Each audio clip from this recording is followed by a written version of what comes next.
Hello කොහොමද ඔයාලට Korean SL YouTube channel එකට ඔයාලව ආදරයෙන් පිළිගන්නවා. මගේ channel එක subscribe කරලා නැත්නම් දැන්ම subscribe කරන්න.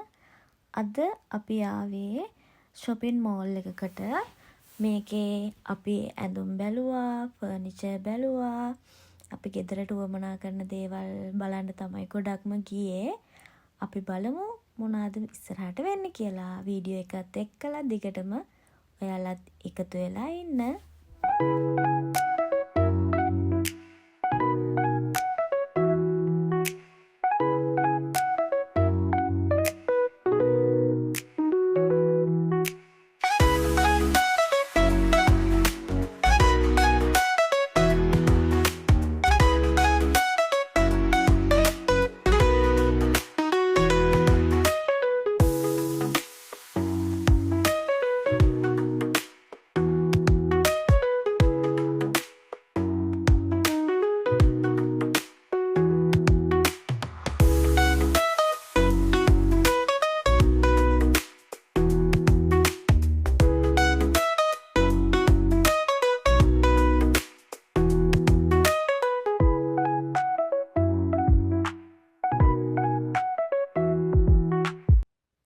මෙයාලගේ ඇරේන්ජ්මන්ට් හරිම ලස්සනයි. ටේබල් එක ගත්තාම ටේබල් එකේ තියෙන්න ඕන දේවල් ඒ විදිහටම අපිට ඩිස්ප්ලේ කරලා තියෙනවා.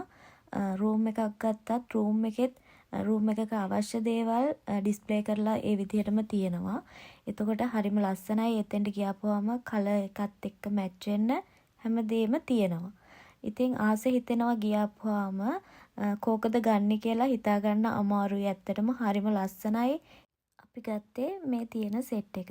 හරිම ලස්සනයි නේද? බලන්නකෝ ඔයාලත් ලස්සනයිද කියලා. අපි ඊට පස්සේ ඒ වැඩ ඉවර වෙලා අපි ගියා කතුරුවන්චිල්ලාවක් තියෙනවා මේකේ. අපි ඒ කතුරුවන්චිල්ලාවෙත් ගිහිල්ලා ඊට පස්සේ කෑම කාලා එහෙම අපි ගියා අපේ ඉන්න තැනට. ඔයාලට මම කතුරුවන්චිල්ලාවේ ගිය වීඩියෝ එක වෙනම දාලා තියෙනවා. ඔයාලත් මගේ channel එකට ගිහිල්ලා ඒ වීඩියෝ එකත් බලන්න. ටවුන් එක පේන විදිහ උඩට ගියාපුවාම හරිම ලස්සනයි. ඒවා ඔක්කොම මම ඒ වීඩියෝ එකේ දාලා තියෙනවා. ඔයාලත් ඒ වීඩියෝ එක බලන්න. මගේ channel එක subscribe කරලා නැත්නම් subscribe කරන්න. ඉතින් ඊට පස්සේ අපි කෑමට ගියා. මේ තියෙන්නේ අපි කාපු දේවල්. අපි 3 දෙනෙක් ගියා. 3 දෙනා කාපු දේවල් තමයි මේ තියෙන්නේ. කොරියාවේ අපි ඇවිදින ලස්සන තැන් බලන්න කැමති නම් ඔයාලා දිගටම මගේ channel එකත් එක්කලා එකතු වෙලා ඉන්න. ඉතින් මේ විදිහට තමයි අද වීඩියෝ එක ඉවර වෙන්නේ. ඔයාලා මගේ channel එක subscribe කරලා නැත්තම් දැන්ම subscribe කරලා bell button එකත් click කරලා තියාගන්න. එතකොට මම දාපු වීඩියෝ එක ඔයාලට බලන්න පුළුවන්. comment එකක් දාලා like එකක් දාලා දිගටම මාත් එක්කලා රැඳිලා ඉන්න. ඔයාලට බුදු සරණයි. තවත් අලුත් වීඩියෝ එකක් එක්කලා අපි හම්බෙමු. බුදු සරණයි.